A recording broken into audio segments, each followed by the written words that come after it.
Alors, dans cet exercice C, donc on vous demandait combien Oscar, donc qui dépense actuellement 1800 € pour ses loisirs, va dépenser dans un an et dans 2 ans s'il prévoit de faire 5% d'économie par an. Donc, pour calculer dans 2 ans, il va falloir calculer dans un an. Donc, dans un an, on va l'appeler, c'est le budget 1. S'il a baissé de 5%, on prend le budget d'aujourd'hui et une baisse de 5%. Ça, on l'a vu dans le chapitre pourcentage. C'est important, il faut savoir le faire. Quelle que soit la filière que vous prenez, on multiplie par 1 moins 5 sur 100. Donc 5 sur 100, c'est 5% et moins parce que c'est une baisse. Et donc, ça fait 1710 €. Et donc, l'année d'après, le budget 2, c'est ce budget-là, 1710 fois encore 1 moins 5%. 1 moins 5%, ça fait 0,95 et on obtient 1524,50 €. Très bien. Donc maintenant, on vous dit, quel budget aura-t-il consacré à ses loisirs au cours des 2 prochaines années? A priori, le budget total sur les 2 prochaines années, c'est le budget de la première plus le budget de la seconde. C'est-à-dire 1710 plus 1624,50 et ça fait 3334,50 €.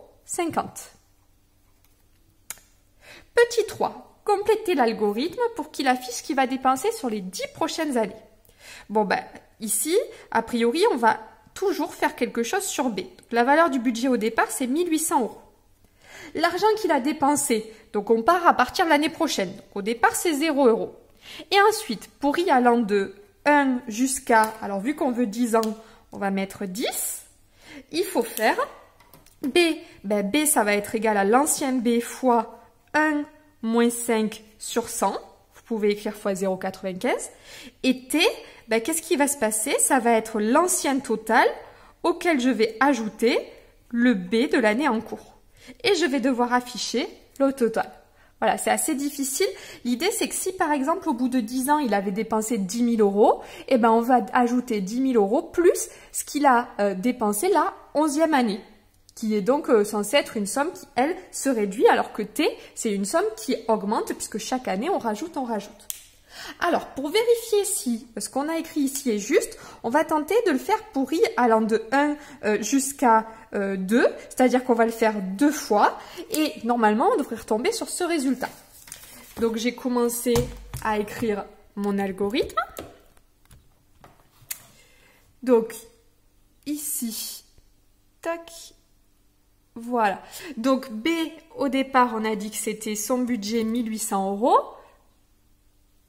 T, c'est le budget total, d'où au départ on a dit que ça fallait 0. Et B, B, qu'est-ce qu'on lui fait? On prend l'ancien B et on multiplie par 1 moins 5 divisé par 100, fois 0,95. Et T, on prend l'ancien T et on ajoute le budget en cours. Et on va afficher T, le total. Alors ici, combien de fois je vais le répéter? Moi, je veux que ce soit répété de 1 à 2, d'après mon algorithme papier qui est ici, de 1 à 2. Donc, si c'est de 1 à 2, je vais lui mettre for I in range 1,3 et on valide. Et normalement, on doit obtenir 3334,50, c'est ce qu'on avait obtenu ici. Parfait. Et donc, sur 10 ans, très bien, on ne va pas lui mettre 10, parce que sinon, ça va calculer que sur 9 ans. Vous ne tombez pas dans le piège, mais on va lui donner 11. Je valide.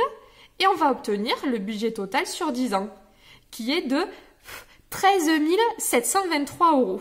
Donc, on peut répondre à notre dernière question au petit 4, c'est que la valeur affichée, c'est donc 13 723 €.